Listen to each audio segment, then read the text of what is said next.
Hey everybody, it is NinjaDrawsArt back again for another video. In this week's video, we're going to be discussing some of the books that I read in the month of February. I'm going to split this video up into a couple of parts, so I'm going to do it as I finish a few books or volumes of manga. We're going to start off with one of the ones that I've read recently. It is Mao by Rumiko Takahashi. She is the author of Inuyasha as well as a few other series. This one takes place in the early 20th century, and this is volume number 3 of the series. We have this main character Mao as well as the other character Nanako, and she kind of gets transported into the past, similar to how Kagome gets transported into the past in Inuyasha, and at the fact that there's a gateway in this volume. We get to learn more about Mao and how he became cursed by this Ayakashi cat, and also a little bit about Nanako's past as well, and how those events have led to what's going on currently in this particular volume. I don't want to go any further than that, but it's been a real blast reading this series, and I can't wait for the next volume. Now we're going to go to another book that I purchased in the month. Well, I purchased these at the end of January, but read, well, this one is probably towards the end of January, but I don't believe I included in my last reading wrap-up. We have The Abandoned Empress.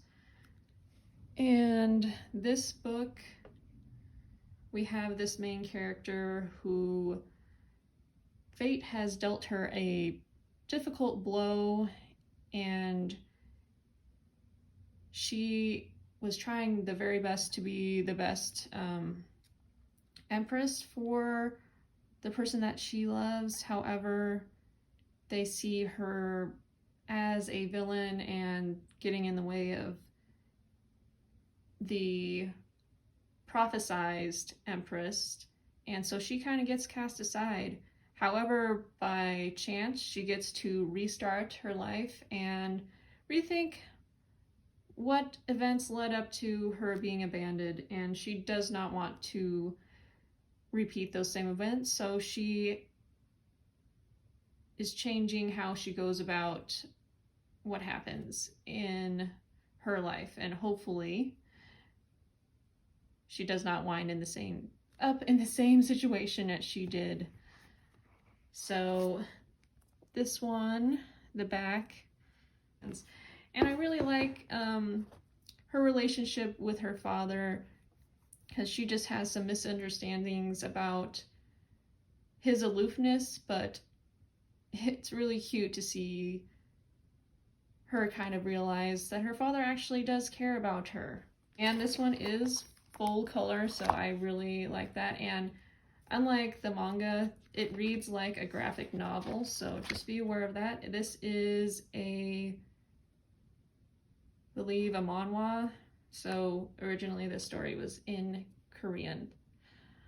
Alright, so I hope you check this one out, and I can't wait for the next volume of this series. The next one I'm going to talk about is The Savior's Book Cafe Story in Another World. This is volume number 1. And here's the back. This is 13 plus. So this book kind of has some similar vibes to The Saint's Magic Power is Omnipotent, which I totally love. We have this character who gets transported into another world to become the savior, and she doesn't really have any interest in being the savior. She just wants to live a quiet life running a book cafe and kind of lifting up the spirits of others. And so she is able to negotiate with who is transporting her to this other world in order to fulfill that dream. And through this process, she meets one of the knights of the country that she's living in, and it has this sweet relationship budding between these two, and that budding relationship kind of reminds me of Saint and her knight, Sir Albert, and it is so very cute. And we also have a book lover, and I really like it when books include books lovers because I relate to that personally. And we also, this kind of has Ascendants of the Bookworm vibes in the fact that she really loves books. So this one I give a 5 stars. This is 13 plus. All right, on to the next one. We have I'm a Cat Barista by Hiro Majima. This one is another light read. We have this cat barista who listens to the problems of people who are overworked or stressed about something, and he is there to brew them a cup of coffee or a drink that he feels will lighten and lift their spirits. And so it's just like little episodic mini stories about these characters. Some of the characters reappear as the volume progresses, and it's just a really light read. I would give this 3.5 stars. And I love cats, so always great when I get a manga that has cats in it. And here is the back, the little drink. All right, the next one that I have is called Mint Chocolate, volume number 1. This one I believe is also probably like a 13 plus. We have these two characters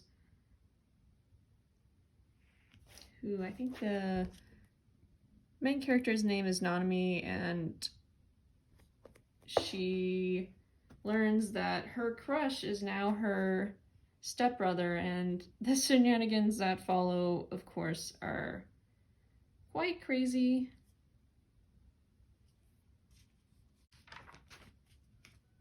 But it's been fun reading this one. Let me see if there was anything else that I wanted to say about Mint Chocolate. I will probably pick up more volumes. This is probably like a 3-star read. It was just a fun read.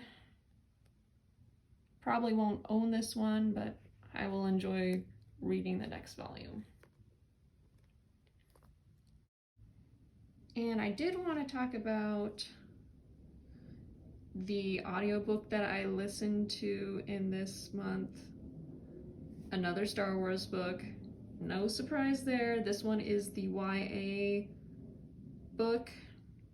It is called Midnight Horizon, and in this book we have a few Jedi that I have enjoyed learning more about, and we've had a few stories about Ram Jalmaram, Reith Silas, and Lula Tolasoli before, but it's about them coming together to figure out what is going on Corellia. Is there a potential Nihil threat? Only time will tell. And it kind of gets really crazy. We are introduced to more characters. One character that is the master of the Padawan. His former master was Yoda, and we kind of get his backstory and how he had to choose between the Jedi Order or following his love that he had, which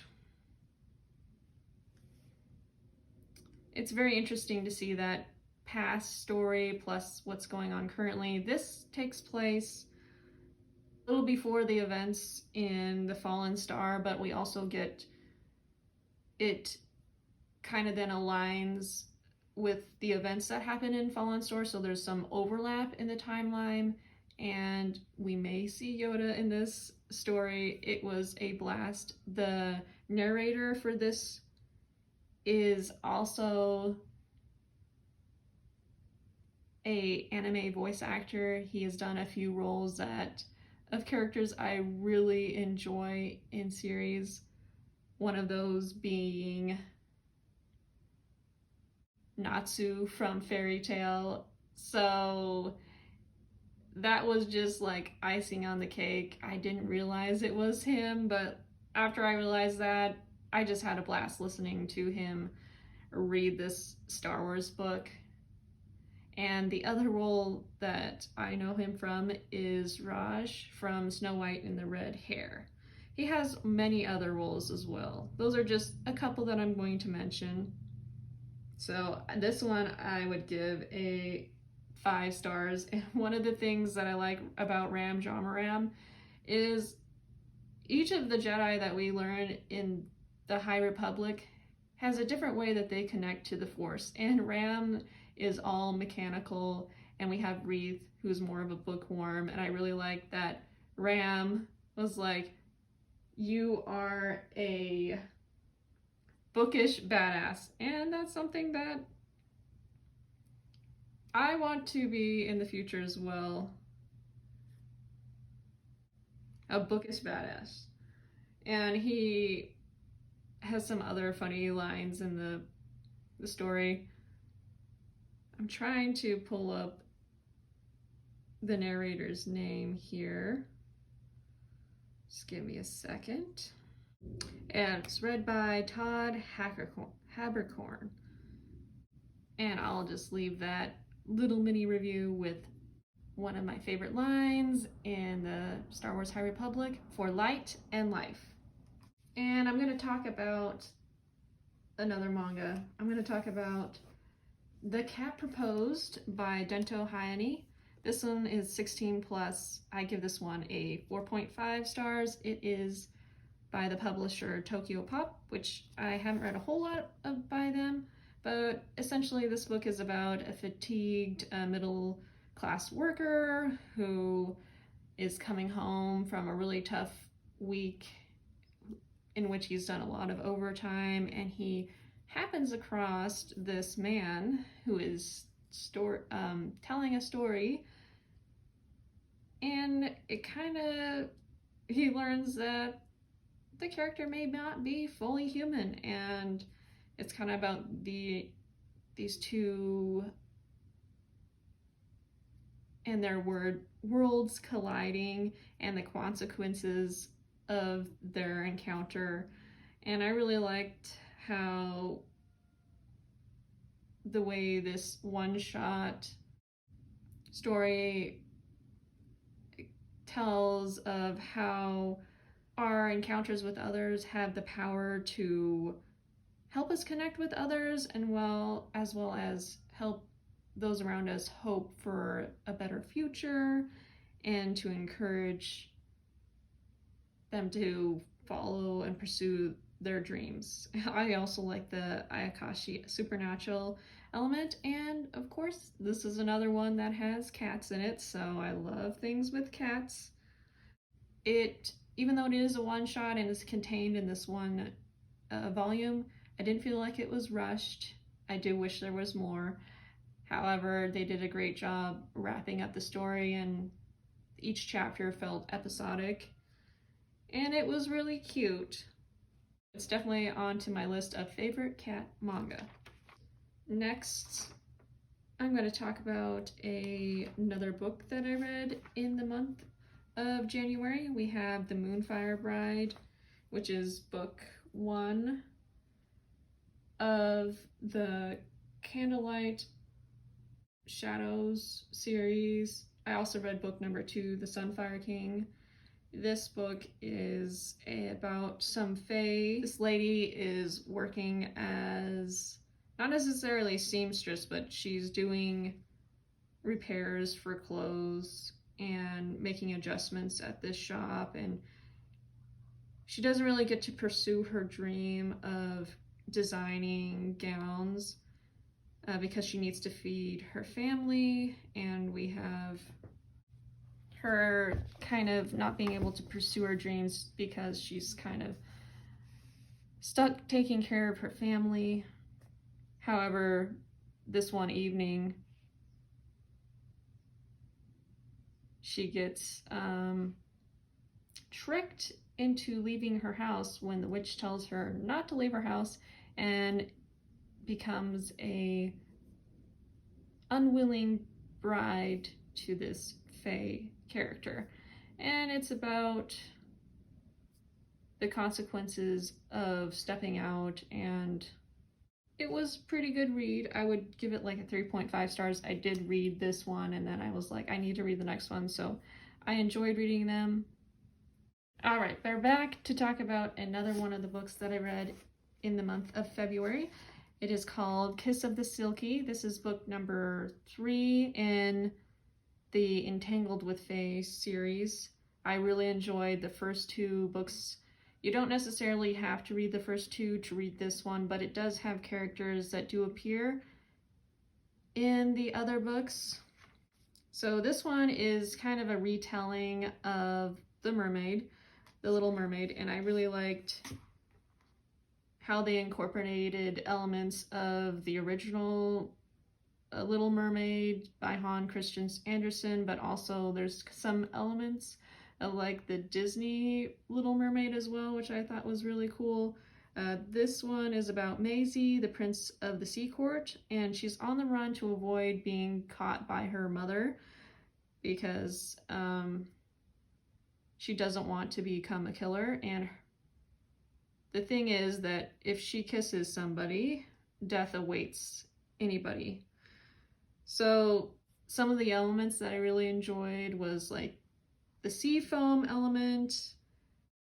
There's some bargains going on, and then she really loves collecting trinkets. So that's really cool. That those kind of small elements that I liked about the original story and the Disney story was included. I give this a 4.5 stars. The next one that I wanted to talk about was another manga. This one is another one that I read on Kindle Unlimited. It is called Kiss Me at the Stroke of Midnight. I read volume number 1. This one does have a little weird premise. Essentially, at this girl's school, a hot actor has to be filming his film at their school, and so she's met him before, and it's really strange because he has a specific type of fetish, so definitely this is not for everybody, but I'm intrigued to read more, so I probably will pick up the next volume. I would probably give this like a 3 stars.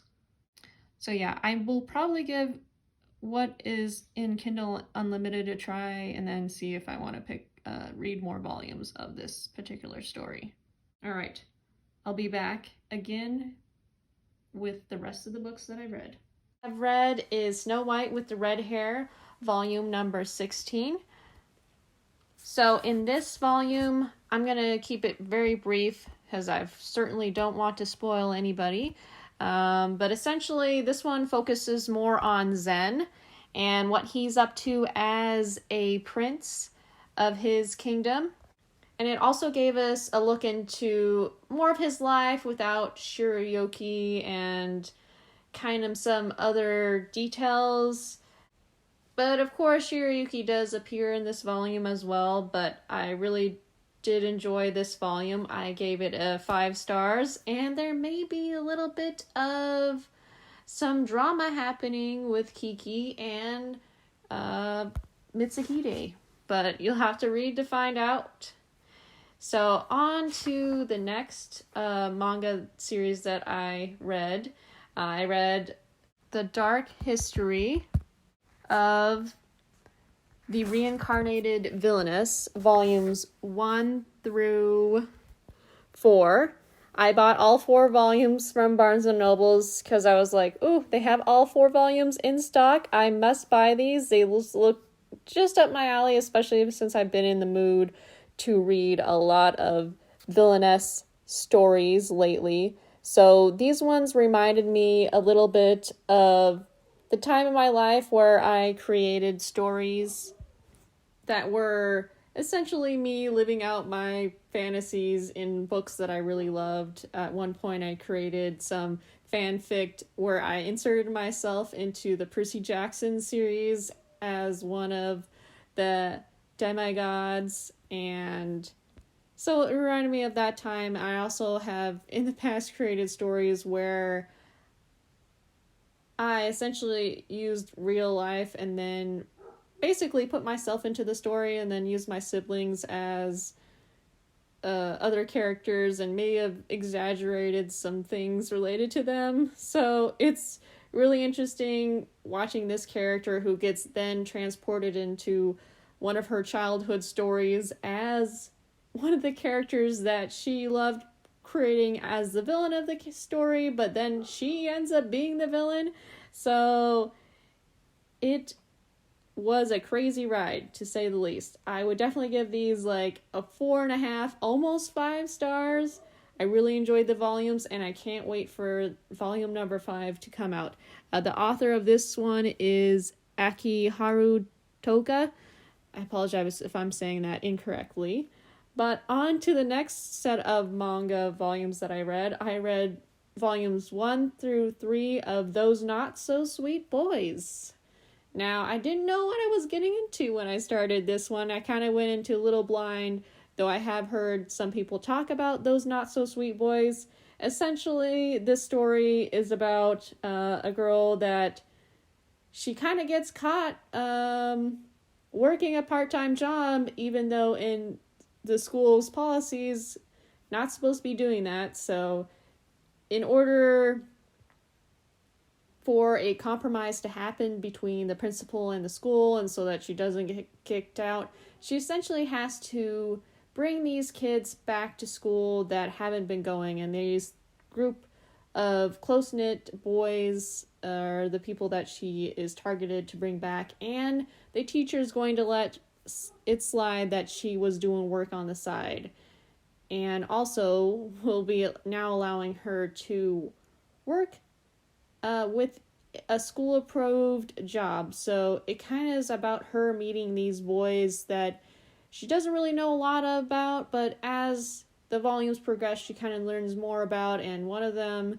definitely is very protective of one of the other boys. So it was a very light, guilty pleasure type read, so I'd give this one like a 3.5 stars. On to some of the... Actually, I think I have a couple more manga to talk about. Alright, next one I'm going to talk about is... Alright, the next manga is Rosin Blood, volume number 1. This one is about a young lady who is on her way to her new place of work, but her carriage gets attacked and she winds up in this mansion. So it's kind of a mystery surrounding why exactly she got in this mansion, but they allow her to stay on as their help, and crazy stuff happens related to these crystals and the boys in the mansion. It was kind of like a dark read. It has vampires in it. I'll just leave it at that. Check it out if that sounds interesting to you. The next one I have is The Cutie and the Beast, volume 1 and 2.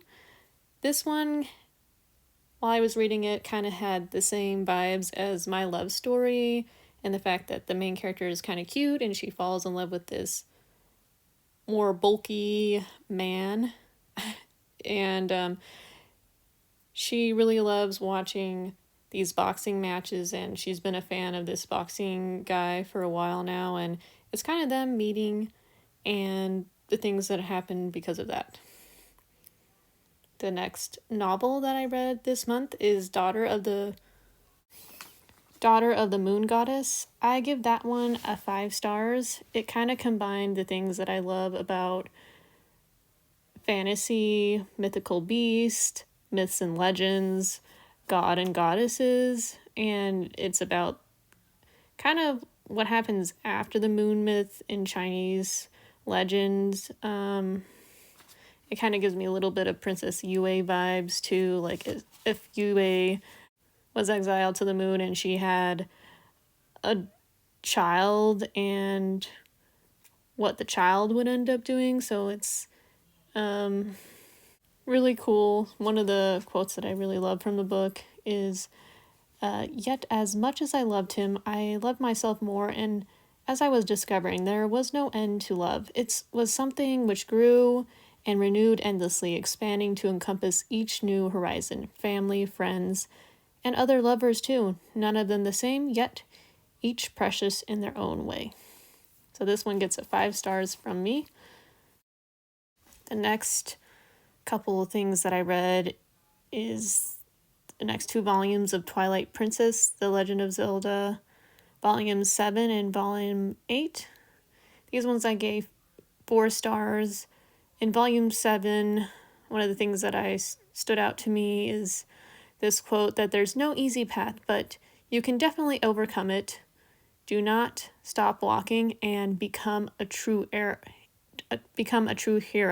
In this volume, there's this battle between dark and light within Link, and I feel like we can relate to that because we all have to battle with our dark sides, and I really like Zelda's fighting spirit in this volume as well. And in Volume 8, it gave a good background story and some like side character action, which I also really loved the sword fighting training sequence that was included. So this is based off of the game Twilight Princess. So I was letting my brother know a little bit about the story, and he's played the game Twilight Princess. I haven't. So of course it's inspired, but it's not necessarily the same plot as the game. So it kind of gives a little extra there. And then the next one is Yonah of the Dawn, Volume 31. I'm not going to say a whole lot about this one because it is volume number 31, but it gets a 5 stars from me. There was definitely some cute Hawk and Yonah moments and some fruition of this slow burn romance that's been happening. Alright, the next volume that I read is Takane and Hana, Volume 16 and 17. Again, I'll just give a brief overview. Essentially, this middle schooler ends up going in place of her older sister to this arranged marriage meeting, and then that winds up with these 2 characters kind of forming a relationship and learning more about each other. So it's these 2 volumes, we're kind of getting to the accumulation of their relationship within the volumes. It's a lot of fun, light moments with comedy mixed in, as well as some actually deep moments in these 2 volumes. I really enjoyed it. And we also see how Takane has grown because of his relationship with Hana, and I think that's really sweet. And then the last thing that I read for the month of February that I'm going to mention is Volume 1 of My Love Mix-Up, and I didn't know what I was expecting. What I thought was like the whole triangle thing turned out to be not what actually happens, so I'm not going to say what is the huge ass mix-up because that would kind of be spoilers, but essentially this guy borrows an eraser from a girl, and the guy in front of him sees that his name is written on the eraser, and he wants to protect the girl because she hasn't confessed her feelings to the guy just yet, so he says it's his eraser, and then the guy then thinks he has a crush on him, and crazy shenanigans follow. It's definitely a 5-star read for me. Well, I hope you enjoyed my reading wrap-up for the month of February. Let me know if you read any of these books in the comment section below, or if you have any recommendations for my next read. Well, thank you for watching, and I'll see you in another video. NinjaDrawsArt out.